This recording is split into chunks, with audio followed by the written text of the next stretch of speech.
నెల్లూరులోని ప్రధాన కూడలైనటువంటి KVR petrol bunk, BRC centre, Ramalingapuram, Kanakamahal సెంటర్తో పాటు ట్రాఫిక్ సిగ్నల్స్ ఉన్న 6 చోట్ల ట్రాఫిక్ సిగ్నల్స్ అయితే ప్రజలకు అందుబాటులోకి తీసుకొచ్చారు. అయితే ప్రజలకు ఏ విధంగా అవగాహన కల్పించారనేది పోలీసులను అడిగి తెలుసుకునే ప్రయత్నం చేద్దాం.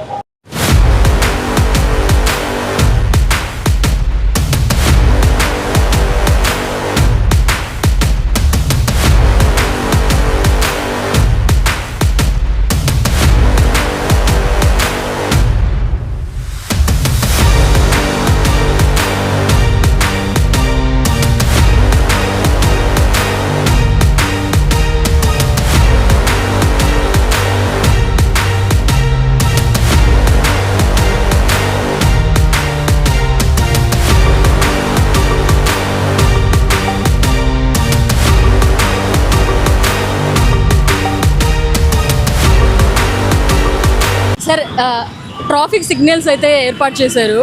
సో మీకు ఏమైనా అవేర్నెస్ తెలిసిందా సార్? ఇక్కడ మనకేం తెలియలేదు మేడం. ఎవరన్నా చెప్తే తెలుస్తుంది కానీ చెప్పకుండా తెలియదు కదా. సో ఎల్లో లైట్ వెలిగితే ఏమని అర్థం తెలుసా సార్? ఎల్లో లైట్ అంటే రెడీ టు మూవ్. సో ఏమైనా ఉపయోగం ఉందా సార్ ట్రాఫిక్ సిగ్నల్స్ పడడం వల్ల? మేడం ఇప్పుడు దాకా అయితే అది ఉందనేది అయితే చూడలేదు, మనం పైన చూడలేదు. అవేర్నెస్ అయితే ఇక్కడ ఉందనేది అయితే అబ్జర్వ్ చేయలేదు.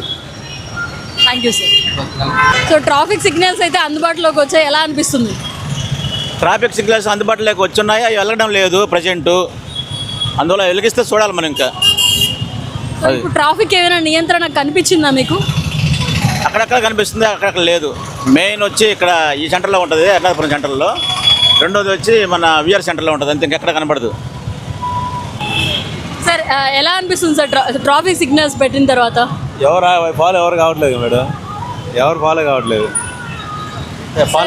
ఎవరు. రెడ్ సిగ్నల్ పడితే ఏంటని అర్థం సార్? ఆగమని, స్టాప్ అని. మీకైతే అవేర్నెస్ ఉంది. తెలుసు. Thank you sir. సో ఇదండి వాళ్ళు చెప్పిన మాట ప్రకారం ట్రాఫిక్ సిగ్నల్స్ అనేటివి నెల్లూరులో ఉన్నట్టు కూడా వాళ్ళకి తెలియడం లేదు. సో పోలీసులు ఎంతైనా సరే వాళ్ళకి అవగాహన కల్పించాలని మా HN9 టీవీ ద్వారా కోరుకుంటున్నాం.